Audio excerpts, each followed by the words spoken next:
ঢাকা থেকে আমরা কক্সবাজারের উদ্দেশ্যে রওনা দিয়েছি। আজকের এই ভিডিওতে আমরা কক্সবাজারে কি স্পট দেখেছি সে বিষয়গুলো আপনাদের সাথে শেয়ার করব। রাত 10টা 30 মিনিটে আমরা ঢাকা থেকে কক্সবাজারের উদ্দেশ্যে রওনা দিয়েছি। পরের দিন সকাল 7টা 30 মিনিটে কক্সবাজার কলাতলী সি বিচের সামনে আমরা নেমে যাই। সরাসরি চলে যাই হোটেলে সকালের নাস্তা সেরে নেওয়ার জন্য। সেখানে ডিম খিচুড়ি জনপ্রতি 90 টাকা করে নাস্তা সেরে আমরা বেরিয়ে পড়ি হিমছড়ি পাহাড় দেখার উদ্দেশ্যে। অটো করে জনপ্রতি 40 টাকা ভাড়া নিয়ে আমরা চলে যাই হিমছড়িতে।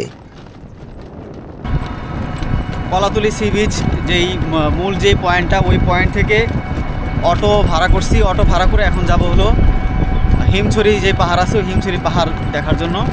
আর হিমছড়ি পাহাড়ে এখান থেকে যেই রাস্তার দূরত্বটা, এটা 7 থেকে 8 কিলোমিটার। এখানে ভাড়া অটোতে একটু দরদাম করে নিতে হয়, কখন 10 টাকা এদিক সেদিক কম বেশি হতে পারে, আপনারা দাম দর করে নেবেন। আর রিজার্ভ করলে ভাড়ার পরিমাণটা একটু বেশি হবে। মেরিন ড্রাইভ এই রোডটি খুবই চমৎকার একটি রাস্তা। আপনি যখন এই রাস্তা ধরে ধীরে ধীরে এগিয়ে যাবেন, রাস্তার বাম পাশে সুউচ্চ পাহাড়গুলো এবং আকাশ একেবারেই পাহাড় ছুঁয়ে আছে। আর রাস্তার ডান পাশে সমুদ্রের গর্জন তো আপনি অবশ্যই শুনতে পাবেন। আপনি যদি অটোতে চলে যান তাহলে সেক্ষেত্রে আপনার 8 কিলোমিটার রাস্তা যেতে সময় লাগবে 10 থেকে 15 মিনিটের মতো। আর আমরা চলে এসেছি হিমছড়ি কাউন্টারে। টিকিট কত আঙ্কেল? হ্যাঁ, 35। না, আমাদের 2টা টিকিট দেন। নাই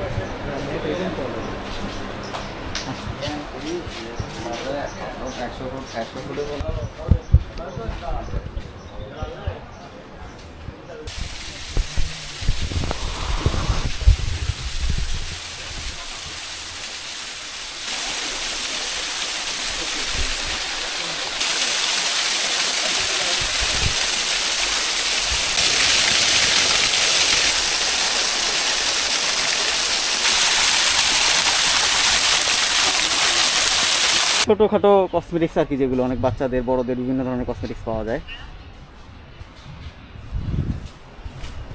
একটু পাহাড়ের দিকে যাবো উপরে।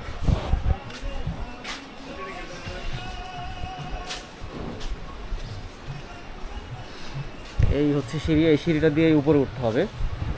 এইবার সহ 8ম বার আমি কক্সবাজারে। সবচাইতে বেশি মানে কালারফুল, সুন্দর এবং রং করা, এবং যথেষ্ট পরিমাণে তারা এখন এই যে ধরার জন্য হাতল দিছে, এই যে এরকম পাইপ বাম পাশে উঠার জন্য, যাতে সবাই উঠতে পারে। এগুলো ছিল না আগে, এগুলো ধীরে ধীরে আপডেট করা হয়েছে। এটা উচিত আসলে। অনেক সময় বাচ্চারা থাকে, মহিলারা থাকে, তারা উঠতে পারে না। এখানে কিছু দিক নির্দেশনা আছে, এগুলো আমাদের একটু আপনাদেরকে দেখাই। উপরের একেবারে পাহাড়ের উপর থেকে কক্সবাজারের ভিউটা খুব চমৎকার দেখা যায়। আমি সেটা আপনাদের একটু দেখানোর চেষ্টা করব।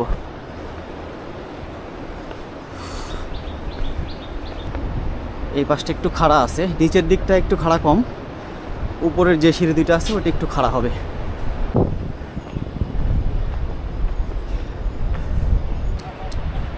এটা হচ্ছে আই লাভ হিমছড়ি। এই গেটটা আগে ছিল না, এটা আপডেট করছে। এই ধরনের এই I love Himchhari, I love Khagrachhari, I love যত ধরনের এই ইয়েটা আছে, এই নেম প্লেটটা, এটা এখন সব জায়গায় দেখা যায়। মানে স্মৃতি হিসেবে অনেকে ছবি তোলার জন্য।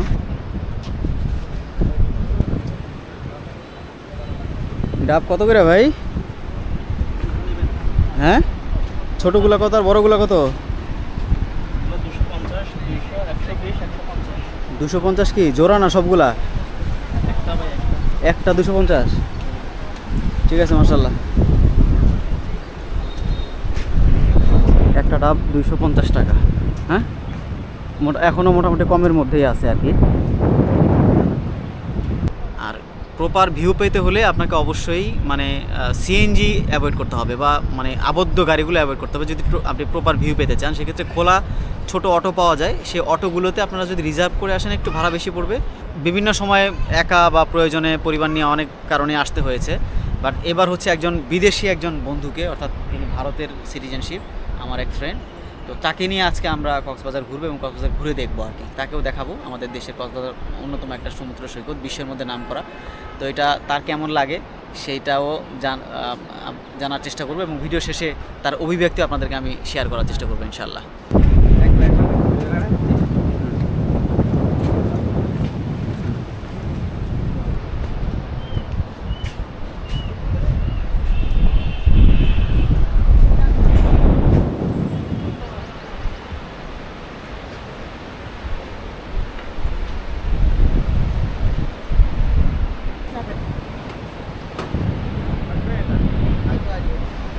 অসম্ভব সুন্দর ভিউ এদিক থেকে, একেবারে যে সমুদ্রের পুরো প্রপার যে ভিউটা, এটা হচ্ছে মেরিন ড্রাইভ রোড। এই রোড দিয়ে একেবারে সোজা টেকনাফ পর্যন্ত যাওয়া যাবে।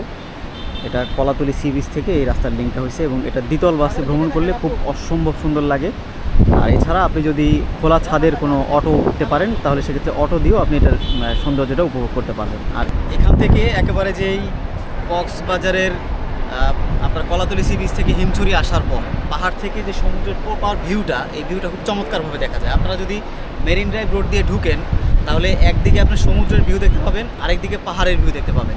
আর এটা হচ্ছে হিমছড়ির মানে পাহাড়ের সর্বোচ্চ চূড়া আর কি। এখান থেকে ডান পাশে বাম পাশে উভয় দিকে অন্যান্য পাহাড় আছে, ওই পাহাড়ের লিঙ্কগুলোতেও যাওয়া যায়, বাট এখান থেকে আপনি সমুদ্রের প্রপার ভিউটা দেখতে পাবেন আর কি। এই যে নিচে যে রাস্তাটা দেখতে পাচ্ছেন, যে রাস্তা দিয়ে গাড়ি চলাচল করছে, এই গাড়িগুলোই এখান থেকে একেবারে সোজা চলে যাবে টেকনাফের দিকে। এটাই সবচেয়ে উঁচু জায়গা। এখানে ছোট্ট একটা 4 দেয়ালের একটা ঘর, নিচে দোকান, এবং এই দোকানের উপরে ছাদের উপর থেকে আপনি প্রপার যে ভিউটা কক্সবাজারের যেই টেকনাফ মেরিন ড্রাইভ যে রোড আছে, ওই রোডে যে আপনার পুরো সি এর যে ভিউটা, আকাশ মানে একেবারে আকাশের সাথে ঘেরা যে সি এর ভিউটা, ওই ভিউটা আপনি দেখতে পাবেন এখানে। ঠিক আছে, আপনারা দেখুন যে এখানে পাহাড় এবং সমুদ্র। অনেকে স্লিপ করে পড়ে যায়, বিশেষ করে বৃষ্টি হলে বা একটু হালকা বৃষ্টি থাকলে, পানি হলে তখন। না কোনো সময় নাই। দোকান কারো কেনাকাটার প্রয়োজন হলে কিনতে পারে, বিভিন্ন আইটেম আছে। চশমা, লেডিস আইটেম, ব্যাগ।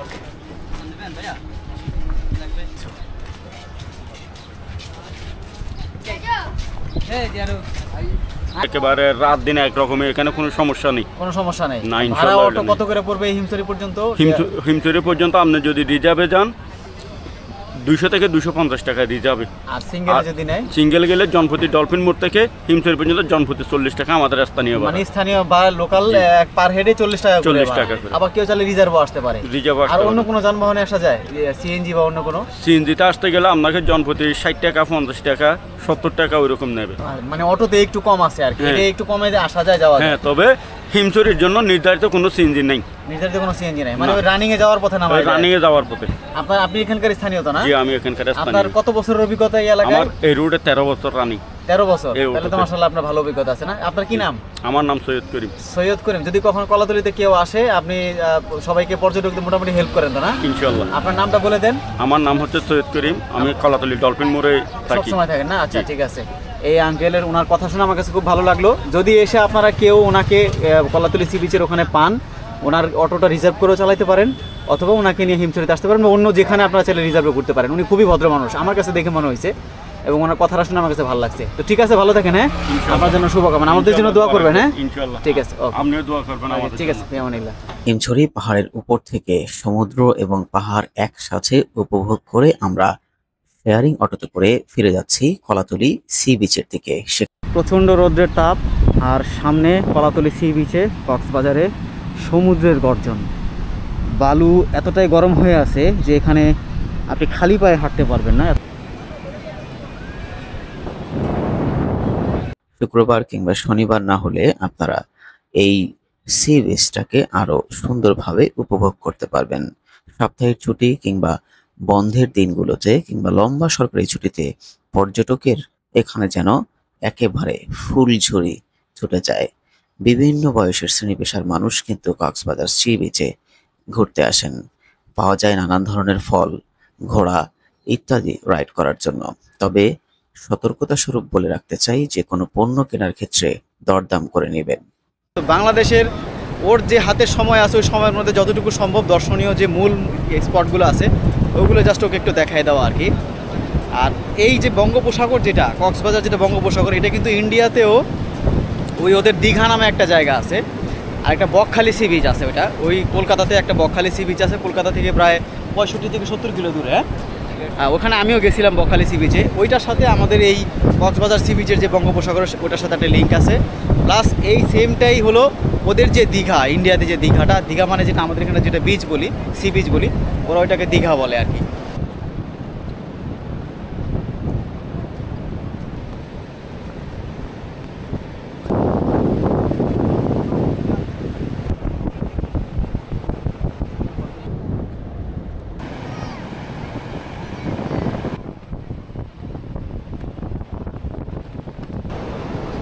টাকা 30 টাকা না? আপনার কি নাম? মোহাম্মদ রুবেল ভাই। কফি বিক্রি করার অভিজ্ঞতা কত বছর ভাই জানেন? অনেক বছর না? কি বৈশিষ্ট্য কি আপনার কফির মধ্যে যে খুব ভালো স্বাদ লাগবে এরকম? খেয়ে দেখেন না আগে? খেয়ে দেখবো না?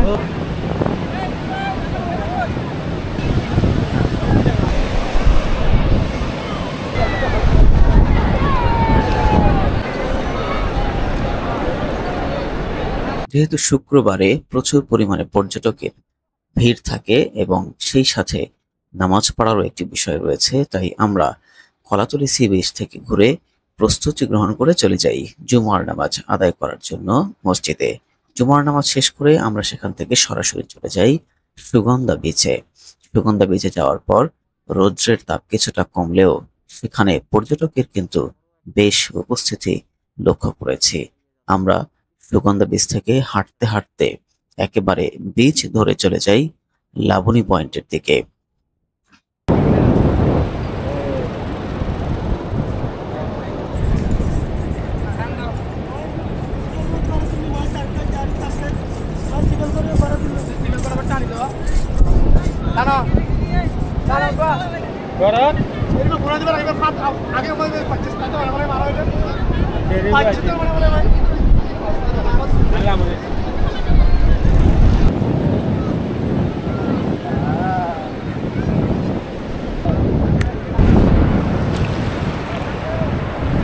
সুগন্ধা বিচ থেকে কিছুটা সামনে এগিয়ে আসলেই হাতের ডান পাশে দেখা যায় এমন গাছালির একটি চমৎকার বাগান।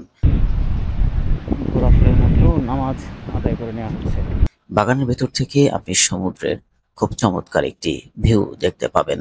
রয়েছে এর ডান পাশে কক্সবাজার স্টেডিয়াম এবং তার সামনে রয়েছে কক্সবাজার এয়ারপোর্ট। বাগানের ভেতরের গাছের উপরের দৃশ্য এবং চারপাশের পরিবেশ আপনাকে মুগ্ধ করবে। আপনি চাইলে এখানে চেয়ারে বসেও সমুদ্রের সৌন্দর্য উপভোগ করতে পারেন। এই সূর্যাস্তটা এখানে দেখার জন্যই একেবারে এখান থেকে শুরু করে যত দূর পর্যন্ত এক কলাতলী বিচ পর্যন্ত যত চেয়ার আছে সব চেয়ারে মানুষ যার যার মতো করে এখানে বুকিং দিয়ে 1 ঘন্টা 2 ঘন্টা 1.5 ঘন্টা 2.5 ঘন্টা এরকম বসে সবাই এখানে সমুদ্রের এই বিচের সৌন্দর্যটা উপভোগ করে আর সূর্যাস্তটা দেখার চেষ্টা করে।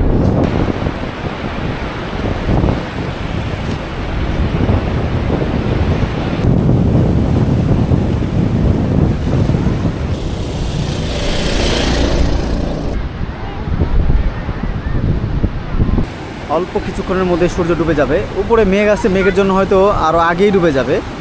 পড়ন্ত বিকেলের যে শেষ সময়টা উপভোগ করার জন্য সবাই অপেক্ষা করছে যে সূর্য অস্ত যাবে এবং সূর্য অস্ত যাওয়ার এই দৃশ্যটাই সবাই দেখতে চাচ্ছে। আর এখন ধীরে ধীরে কিন্তু আপনার মানে এই যত সময় শেষ হয়ে আসছে তত এই ঢেউয়ের পরিমাণ কিন্তু বৃদ্ধি পাচ্ছে আস্তে আস্তে। অর্থাৎ একেবারে পড়ন্ত বিকেলে সূর্য ডোবার পথে। এখানে আপনারা যদি একটু আমার এই আঙুলের মাথার উপরে খেয়াল করেন, এখানে দেখবেন যে সূর্যটা এখান থেকেই কিছুক্ষণ পরে ভ্যানিশ হয়ে যাবে। একদম এই পাশ থেকে পুরোটা বিশাল বড় সূর্যটা এখন আর দেখা যাচ্ছে না। সুতরাং আজকের মতো সূর্য আমাদের কাছ থেকে বিদায় নিয়েছে। সূর্য ডুবে গেছে, সন্ধ্যা হয়ে যাচ্ছে। এখন সমুদ্রের ঢেউয়ের পরিমাণ আর আস্তে আস্তে বৃদ্ধি পাচ্ছে এবং বাতাসটা কিন্তু খুব ঠান্ডা একটা বাতাস আসতেছে এবং গায়ের মধ্যে লাগতেছে ঠান্ডা বাতাসটা। আর এতক্ষণ বসে বসে এখানে এই বাতাসটা উপভোগ করতেছিলাম, সমুদ্রের আওয়াজ আর মানুষের হাঁটা চলা, বাচ্চাদের খেলাধুলা সব কিছুই দেখতেছিলাম। আলহামদুলিল্লাহ ভালো লাগছে। আর আমার সফরসঙ্গী আমার বন্ধু আলামিন মোল্লা ভারত থেকে এসছে। আজকের এই কক্সবাজারের পুরো ভিউটা দেখানোর চেষ্টা করছি, পুরোটা ঘুরায় দেখাইলাম, পাশাপাশি অন্যান্য যে স্পটগুলো ছিল ওইগুলোও দেখাই নিয়ে আসছি। তো আলামিন, তোমার কাছে আমাদের বাংলাদেশের কক্সবাজার কেমন লাগলো? সকাল থেকে তো আজকে সারাদিন আমরা ঘুরলাম, কীরকম তোমার কাছে কী মনে হচ্ছে, কেমন লাগতেছে তোমার অনুভূতিটা কি? খুব সুন্দর। বিশেষ করে এখন তুমি আজকে যেটা দেখতে পাচ্ছ আর কি, বন্ধের দিনে শুক্রবার শনিবার বা অন্যান্য ছুটির দিনে যখন লম্বা 2-3 দিনের ছুটি হয় তখন কিন্তু প্রচুর লোকের সমাগম হয়। তারপরেও তুমি কেমন, তোমার অনুভূতিটা কি আসলে কক্সবাজারে আসার পর? অনেক অনেক ভালো লাগছে, অনেক সুন্দর লাগছে। আচ্ছা আচ্ছা, যাই হোক, ও একটু কথা কম বলে, যার কারণে ওর অনুভূতিও কম কথায় বোঝানোর চেষ্টা করছে। তো কক্সবাজার থেকে এটাই আপনাদেরকে আমি দেখানোর চেষ্টা করলাম। আশা করতেছি আপনাদের কক্সবাজারের আজকের এই ভিডিওটার মাধ্যমে যতটুকু আমি সম্ভব চেষ্টা করেছি আপনাদেরকে দেখানোর জন্য। পরবর্তী অন্য কোনো ভিডিওতে আবার অন্য কোনো বিষয়ে আপনাদের সামনে উপস্থাপন করার চেষ্টা করব। সবাই ভালো থাকুন, সুস্থ থাকুন। আসসালামু আলাইকুম ওয়া রাহমাতুল্লাহ।